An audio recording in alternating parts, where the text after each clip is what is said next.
A woman torn from her world, 2 children unable to sleep, and a chief burdened by grief. But one moment, one choice would change everything, forever binding them in ways none could have imagined. Thank you so much for watching and for all your comments. Let me know at the end if you liked the story, and where you're watching from and why you're following this. The unforgiving Arizona sun beat down on the Comanche camp nestled among the rocky outcroppings of the desert. Chief White Bear's lodge sat at the center, its weathered buffalo hides showing the passage of many seasons. Inside, his twin daughters, Morning Star and Evening Sky, sat restlessly beside their father, their small fingers working tirelessly on beadwork as they had been for hours. "Father, why must we continue making these when our eyes grow heavy?" Morning Star asked, her voice barely a whisper. Chief White Bear's face, lined with the wisdom of his 50 winters, remained stoic. "Since your mother's passing, sleep has abandoned our lodge. The medicine man says our hands must stay busy until the spirits grant us peace." The twins, only 7 summers old, exchanged weary glances. Their mother had died during the harsh winter, and since then, nightmares plagued their sleep. The entire camp whispered about the twins who could not find rest. "Look," Evening Sky pointed toward the camp's edge where a commotion was brewing. "The hunting party returns." Warriors rode in triumphantly, but it wasn't game they brought back. A white woman, her dress torn and dirty, her blonde hair matted with dust, sat bound on one of the horses. Her blue eyes were wide with terror. "Who is she, father?" Morning Star asked. "Silence," White Bear commanded, rising to his feet. "This is not for children's ears." The chief strode out to meet the returning warriors. The twins, disobeying their father's command, crept to the entrance of the lodge to listen. "We found her wagon overturned near the trading post," explained Tall Wolf, the leader of the hunting party. "Her husband was dead. The soldiers will blame us, though it was not our doing." "And you brought her here?" White Bear's voice carried disappointment. "The white man's soldiers will come looking." "The soldiers are 3 days' ride away," Tall Wolf argued, "and she has skills. Look at her hands. They are a healer's hands." The white woman stood trembling, her wrists bound with rawhide. Despite her fear, she held herself with dignity. White Bear approached her. "What is your name, white woman?" She lifted her chin. "Sarah Mitchell," she replied, her voice stronger than her appearance suggested. "My husband and I were traveling to Tucson when bandits attacked us." "Bandits? Not Comanche?" White Bear questioned. "Men with covered faces, not your people," she confirmed. "Please, I mean no harm. I am a midwife and healer." The chief considered this. The tribe's medicine man had grown old and his eyes were failing. A healer, even a white one, could be valuable. "Unbind her," White Bear ordered. "She will stay with my daughters. If she tries to escape, she dies." The twins scurried back to their work as their father returned. He entered with Sarah following cautiously behind. "Morning Star, Evening Sky, this woman will stay with us. She is a healer. Treat her with respect, but watch her always." Sarah's eyes softened at the sight of the exhausted children. "Hello," she said gently, kneeling to their level. "What beautiful beadwork." The twins stared, uncertain. They had never been so close to a white person before. "They do not sleep," White Bear explained, surprising Sarah with his candidness. "Not since their mother joined the ancestors." Sarah nodded slowly. "I understand loss," she said, more to the girls than to their father. "My mother died when I was young, too." That night, as the camp settled into silence, the twins continued their beadwork by firelight. Sarah sat nearby, watching their small fingers work methodically despite their obvious exhaustion. "May I?" she asked, reaching for a strand of beads. The girls didn't object as she began working alongside them. As she worked, she began to hum a soft melody. "What is that song?" Evening Sky asked, her curiosity overcoming her wariness. "A lullaby my mother sang to me," Sarah answered. "Would you like to hear the words?" The twins nodded, and Sarah began to sing softly about stars watching over sleeping children and dreams carrying them to peaceful places. Her voice was clear and sweet in the quiet lodge. White Bear watched from his sleeping area, his face unreadable. The twins' fingers slowed as they listened, their eyelids growing heavy. "My mother sang to us too," Morning Star whispered, "but I cannot remember her songs anymore." Sarah smiled sadly. The songs stay in your heart, even when you forget the words. By the time the fire had burned low, the twins had fallen asleep over their beadwork, the first peaceful rest they'd had in months. White Bear approached silently, looking down at his sleeping daughters. "You have medicine in your voice, white woman," he said quietly. Sarah met his gaze. "Not medicine. Just understanding. Grief is the same in any language." That night marked the beginning of a fragile trust between captor and captive, with the sleeping twins bridging the divide between two worlds that had known only conflict. The following days brought an uneasy rhythm to the Comanche camp. Sarah, though still a prisoner, moved with growing confidence among the people. She helped the women prepare meals, learned to tan hides, and most importantly, cared for the sick with her knowledge of herbs and remedies. The twins became her constant shadows, following her everywhere, absorbing her stories and songs. "Tell us more about your home," Evening Sky requested one afternoon as they gathered medicinal plants on the outskirts of the camp. Sarah's hands paused over a cluster of yarrow. "I lived in a town called Springfield, back east. There were buildings made of wood and brick, streets where wagons passed, and a school where children learned to read and write." "Read and write?" Morningstar's brow furrowed. "Like the marks on paper that white men make." Sarah nodded. "Words can be captured on paper and kept forever. Would you like me to show you?" The girls exchanged excited glances and nodded enthusiastically. That evening, using a stick in the dirt floor of the lodge, Sarah began teaching the twins the alphabet. White Bear watched from the entrance, his expression thoughtful. "What purpose does this serve?" he finally asked. "My daughters will live as Comanche women." Sarah met his gaze steadily. "Knowledge is never a burden to carry. The world is changing, White Bear. Your daughters may need to understand the white man's ways someday. You speak as though you will not be here to teach them," White Bear observed. "Are you planning to escape, Sarah Mitchell?" Sarah set down her stick. "I have nowhere to go. My husband is dead, my wagon destroyed. The nearest settlement is hostile to lone women." She looked at the twins who were practicing drawing letters. "For now, I am where I need to be." White Bear studied her face for signs of deception, but found none. With a slight nod, he left the lodge. Later that night, as the twins drifted to sleep after Sarah's now nightly lullaby, the healer sat beside White Bear at the dying fire. "They sleep peacefully now," she observed. "Yes," he acknowledged, "but it is not just sleep they needed. They laugh again. Their mother's death left a hole no one could fill." "No one can replace their mother," Sarah said gently, "but children need to know they are not alone in their grief." White Bear was silent for a long moment. "My wife, Singing Bird, was like you in some ways. Strong-minded, unafraid to speak truth." He poked at the embers. "The winter sickness took her quickly. I was hunting. When I returned, she was already with the ancestors." "I'm sorry," Sarah said simply. "You are not what I expected, white woman," White Bear admitted. "The stories say white women are weak, fearful creatures." Sarah laughed softly. "And the stories told to white children say the Comanche are bloodthirsty savages. Perhaps all our stories need correction." A commotion at the edge of camp interrupted their conversation. A warrior ran toward White Bear's lodge. "Chief, riders approach. Soldiers." White Bear stood abruptly. "How many?" "A small party. 5, maybe 6. They carry a white flag." White Bear's eyes darted to Sarah. "Did you signal them somehow?" She shook her head vigorously. "No, I swear it." After a moment of scrutiny, White Bear nodded. "Wake the council. Keep the soldiers at the boundary." He turned to Sarah. "Stay with my daughters. Do not show yourself." Inside the lodge, Sarah found the twins sitting up, eyes wide with fear. "What happened, Sarah?" Morningstar whispered. "Soldiers have come," Sarah explained, keeping her voice calm. "Your father will speak with them. Will they take you away?" Evening Sky's lower lip trembled. The question caught Sarah off guard. I don't know." "We don't want you to go," Morningstar declared, clutching Sarah's hand.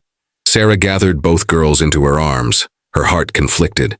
Part of her had dreamed of rescue, but now, holding these children who had come to trust her, she felt uncertain. At the camp's edge, White Bear faced a young lieutenant and his small escort. "We're searching for survivors from a wagon train attacked 2 weeks ago," the lieutenant explained. "A woman named Sarah Mitchell may have been taken captive." There was an attack, but not by my people, White Bear replied evenly. We found tracks of bandits wearing boots, not moccasins. So you haven't seen this woman? The lieutenant held up a handbill with a rough sketch of Sarah. White Bear studied it impassively. Why do you search for her? Her brother in Tucson reported her missing. He's offering a reward. White Bear's expression remained unchanged, but his mind raced. Sarah had a brother waiting for her, family that mourned her. He thought of his daughters, how they would feel if taken from him. I will bring this matter to my council, he said finally. Return tomorrow, and you will have an answer. The lieutenant looked dissatisfied but nodded. Until tomorrow, then. When White Bear returned to his lodge, he found Sarah sitting between his sleeping daughters, her face troubled. You heard? He asked quietly. She nodded. My brother Daniel. I didn't know he was in Tucson. Do you wish to return to him? Sarah looked down at the twins. These children have lost so much already. That is not what I asked, White Bear said. Sarah met his gaze. 2 weeks ago, I would have given anything to escape. Now, she shook her head. I don't know what is right anymore. White Bear sat heavily across from her. The council will demand I return you. The risk of keeping you is too great. And the twins? They have survived loss before. They will again. Sarah's eyes filled with tears. Children should not have to be so strong. As dawn broke, White Bear made his decision, one that would change all their lives irrevocably. The morning air was crisp as White Bear gathered his council. The discussion was heated, voices rising and falling like the wind across the plains. Some warriors argued for sending Sarah away immediately. Others suggested using her as a bargaining tool for trade goods. White Bear listened to all, his face impassive, before raising his hand for silence. The white woman has brought healing to our camp, he declared, not just to bodies, but to spirits. My daughters sleep through the night for the first time since their mother's passing. He paused, looking each council member in the eye. But she has family searching for her. To keep her against her will would bring the soldiers down upon us all. Tall Wolf stood. Then, what do you propose, Chief? I will offer her a choice, White Bear said, to stay of her own free will or to return to her people. Murmurs rippled through the council. A white woman choosing to live among the Comanche? It was unheard of. And if she chooses to leave? An elder asked. Then we return her with dignity and forge a peace with her brother, White Bear answered. Better to make an ally than an enemy. Meanwhile, in White Bear's lodge, Sarah was helping the twins prepare their morning meal. The girls worked quietly, the weight of the previous night's revelation heavy between them. Will you leave us today? Morningstar finally asked, her voice small. Sarah set down the wooden bowl she was holding. I don't know what your father has decided, but what do you want? Evening Sky pressed, her dark eyes serious beyond her years. Sarah knelt before them. In the white world, I was a widow with nothing. Here, I have purpose. She touched each girl's cheek gently. But I also have a brother who mourns me. Could he not come here? Morningstar suggested hopefully. Sarah smiled sadly. Our worlds don't mix easily, little one. The lodge flap opened, and White Bear entered. He looked at the three of them huddled together, and something softened in his stern countenance. The soldiers return at midday, he announced. I have spoken with the council. He turned to Sarah. You have brought healing to my family when our own medicine could not. For this you have earned the right to choose your path. Sarah stared at him in surprise. You would let me stay? Willingly? If that is your choice, White Bear confirmed. But know this. If you stay as Comanche. Not as prisoner, not as servant, but as one of us. You would take the place that has been empty since Singing Bird walked on to the next world. The twins gasped. Sarah's eyes widened as she understood what he was offering. Not just a place in the tribe, but in his family. And if I choose to go, she asked quietly, then we will return you to your brother with gifts of goodwill. There would be no shame in this choice. Sarah looked at the twins, whose eyes were filled with both hope and fear. Then back to White Bear, whose proud face now showed a vulnerability she'd never seen before. I need time to think, she said finally. White Bear nodded. Until midday. Sarah walked alone to the small stream that ran near the camp, her thoughts in turmoil. She knelt and let the cool water run through her fingers, remembering a similar stream near her childhood home. Daniel had taught her to skip stones there, her only family left. "Are you leaving?" a small voice asked. Sarah turned to find Evening Sky standing behind her, clutching a small deerskin pouch. "I thought you were with your sister," Sarah said gently. "Morning Star is helping Father prepare gifts for the soldiers." The girl approached cautiously. "I made this for you." She held out the pouch. Sarah accepted it and carefully opened the drawstring. Inside was a bracelet of carefully strung beads in a pattern of blue and white, the colors of Sarah's eyes and the sky. "It's beautiful," Sarah whispered, her throat tight with emotion. "Blue for your eyes that see truth, white for the clouds that brought you to us," Evening Sky explained solemnly. "Father says if you go, we must accept it with brave hearts." "But," her small face crumpled slightly, "I don't feel brave about this." Sarah pulled the child into her arms. "Oh, sweet one, bravery isn't about not feeling scared. It's about facing what scares you." Evening Sky clung to her. "When Mother died, everything went dark. Then you came and the light returned." She pulled back to look into Sarah's face. Father smiles again when he thinks no one is watching. Sarah felt her heart twist.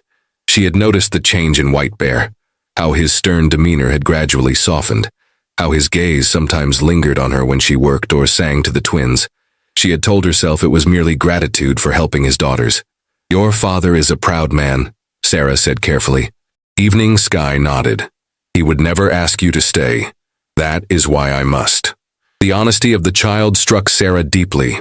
In her previous life, she had been defined by her roles: daughter, wife, midwife. Here, among people who should have been strangers, she had found something unexpected: freedom to be herself, valued for her skills and spirit. As midday approached, the camp prepared for the soldiers' return. Sarah had changed from her tattered dress into clothing the Comanche women had made for her, a soft deerskin dress adorned with beadwork, her blonde hair braided with strips of red cloth. The twins watched anxiously as she fastened Evening Sky's bracelet around her wrist. Sarah knelt before them. "No matter what happens today," she said softly, "know that you have brought as much healing to my heart as I have to yours." Morning Star touched the bracelet. "You're wearing it." "Of course," Sarah smiled. "It was made with love." White Bear appeared at the lodge entrance. "It is time," the soldiers approach. At the edge of camp, Lieutenant Davis and his men waited, tension evident in their rigid postures. White Bear led Sarah forward, the twins following close behind. The lieutenant's eyes widened at Sarah's appearance. "Mrs. Mitchell?" he asked uncertainly. Sarah stepped forward. "Yes, Lieutenant, I am Sarah Mitchell." Relief washed over the young officer's face. "Thank God. Your brother has been frantic with worry. Are you well? Have these savages harmed you?" Sarah stiffened at his words. "I have been treated with respect and care, Lieutenant. These people saved me after bandits attacked our wagon and killed my husband." The lieutenant looked skeptical. "Nevertheless, we've come to return you to civilization. Your brother awaits in Tucson." Sarah felt the twins move closer to her sides, their small hands clutching at her dress.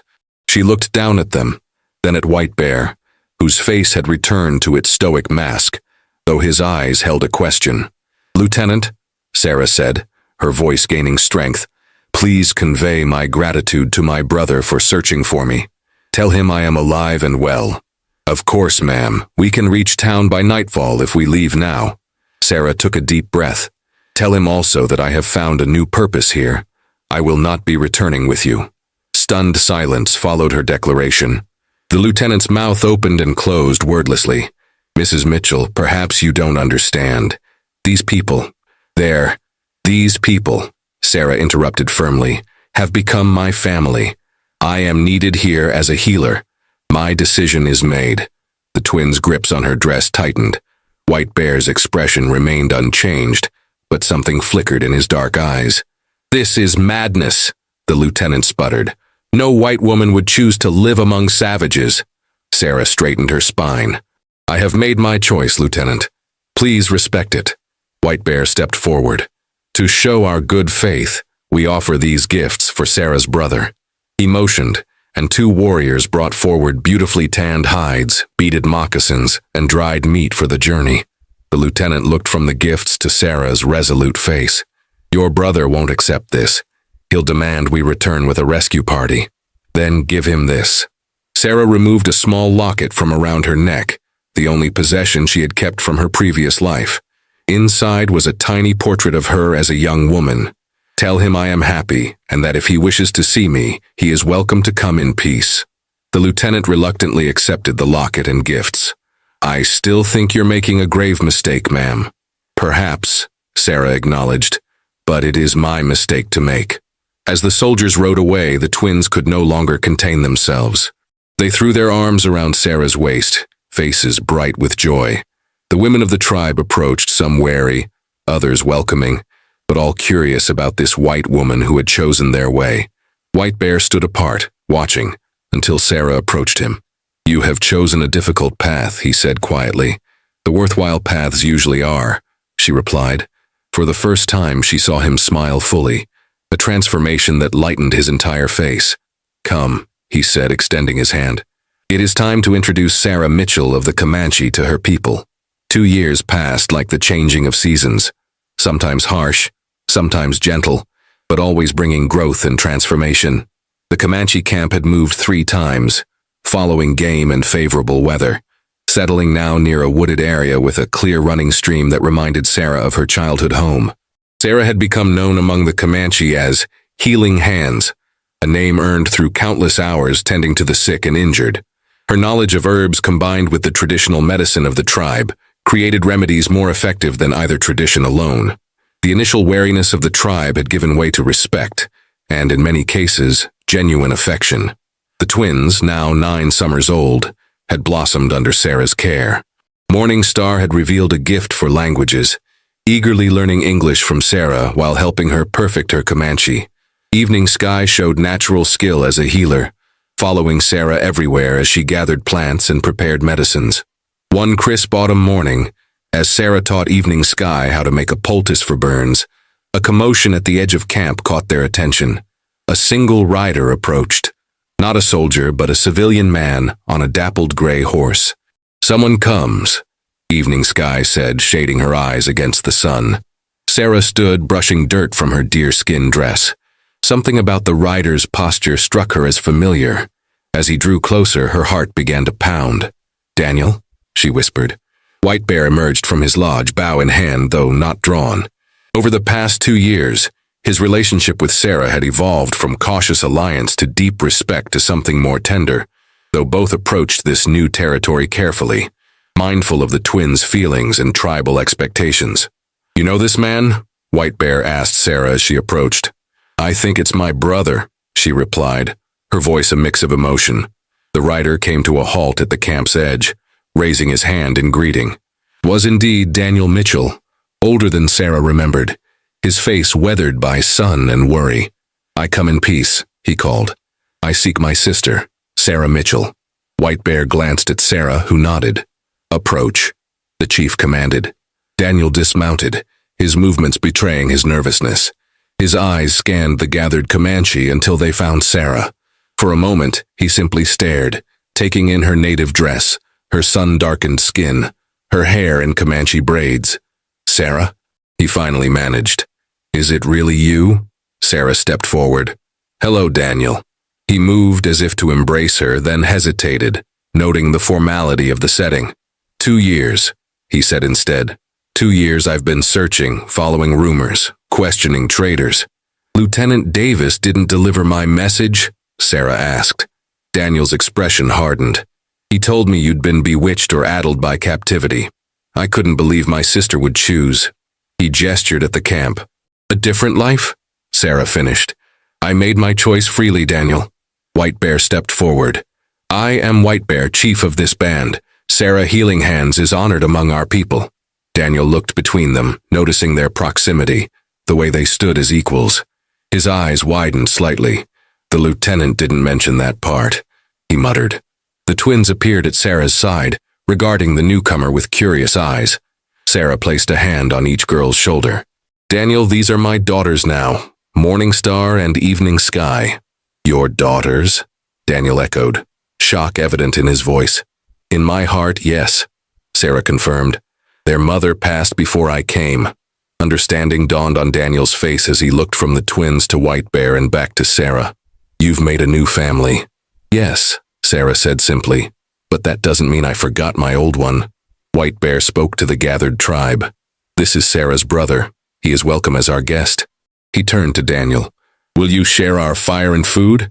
Daniel hesitated only briefly. "I would be honored." That evening, around the central fire, Daniel watched his sister move comfortably among the Comanche, speaking their language, laughing with the women, directing the twins with gentle authority.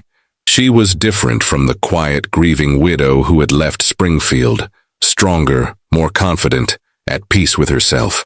"She has changed," Daniel observed to White Bear, who sat beside him. "As have we all," the chief replied. "When Sarah first came, my daughters could not sleep. Their mother's death had left wounds no medicine could heal." He watched as Sarah helped Evening Sky serve stew to the elders. "Now they sleep in peace and wake with joy." "And you?" Daniel asked boldly. "What has my sister brought to you?" White Bear's gaze remained on Sarah. "Hope," he said simply. "When the winter of grief seems endless, hope is the first green shoot of spring." Later, as the camp settled for the night, Sarah and Daniel sat together outside White Bear's lodge, the stars brilliant overhead. The twins had reluctantly gone to bed after extracting a promise from Daniel to tell them stories of Sarah's childhood in the morning. "I came to rescue you," Daniel admitted. "I had a horse waiting for you. Plans to flee in the night." Sarah smiled. "Always my protective big brother." "But you don't need rescuing," he continued. "I see that now. You found something here that was missing in our world." "Not missing," Sarah corrected gently. "Just different. There, I was defined by what I had lost: parents, husband, home. Here, I'm defined by what I can give: healing, knowledge, love." Daniel nodded slowly. "Mother would be proud of you. Following your heart was always her way too." Sarah took her brother's hand. "Will you tell the family I'm well? Truly well?" "I will," he promised. "But Sarah, the territories are changing. The army pushes further west each year. This life you've found may not last forever," she finished. "I know. We all do.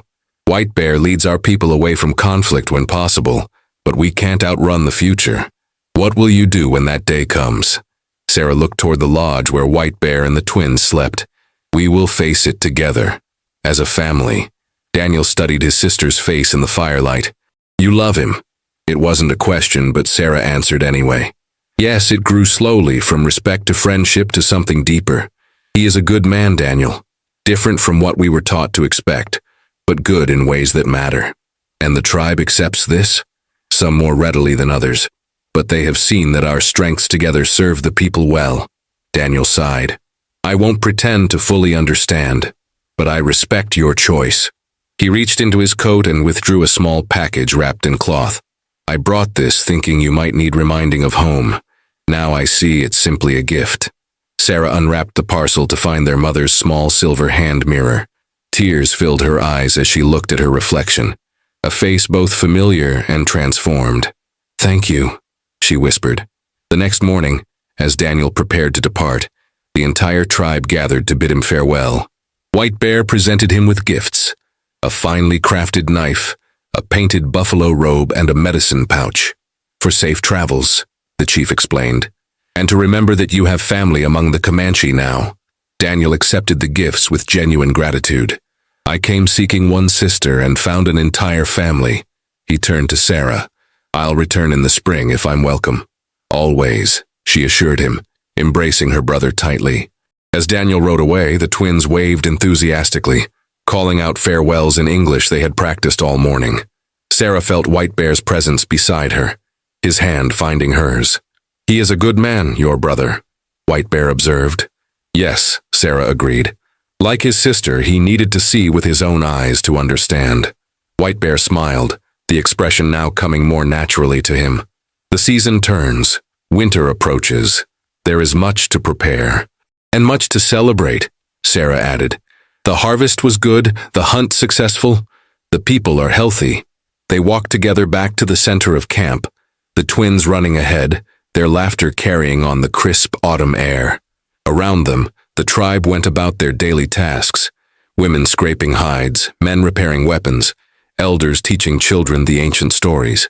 That evening, as the first stars appeared, White Bear called the tribe together. Standing before the council fire with Sarah and the twins at his side, he spoke of the changing world beyond their territory, of the challenges that would come, of the strength they would need. We have survived by adapting, by taking what is useful from the world around us while holding to our ways, he declared. Sarah Healing Hands came to us as a stranger became family, and has shown us that wisdom can be found in unexpected places. He turned to Sarah, taking her hands in his. Before all our people, I ask you to join your path with mine, not as the white woman who stays with the Comanche, but as my wife, mother to our daughters, keeper of our lodge.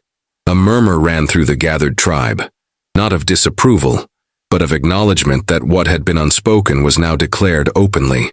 Sarah looked at White Bear, at the twins whose faces shone with joy, at the community that had become her own. I accept, she said clearly, with a full heart and open eyes. That night, as the celebration continued around them, Sarah sat with Morning Star and Evening Sky, watching the dancers circle the fire. Are you happy, Mother? Morning Star asked, using the title she had only whispered before. Sarah gathered both girls close. Happier than I ever thought possible. Evening Sky touched the beaded bracelet that Sarah still wore. The clouds that brought you to us were kind clouds. The kindest, Sarah agreed, looking up at the star-filled sky.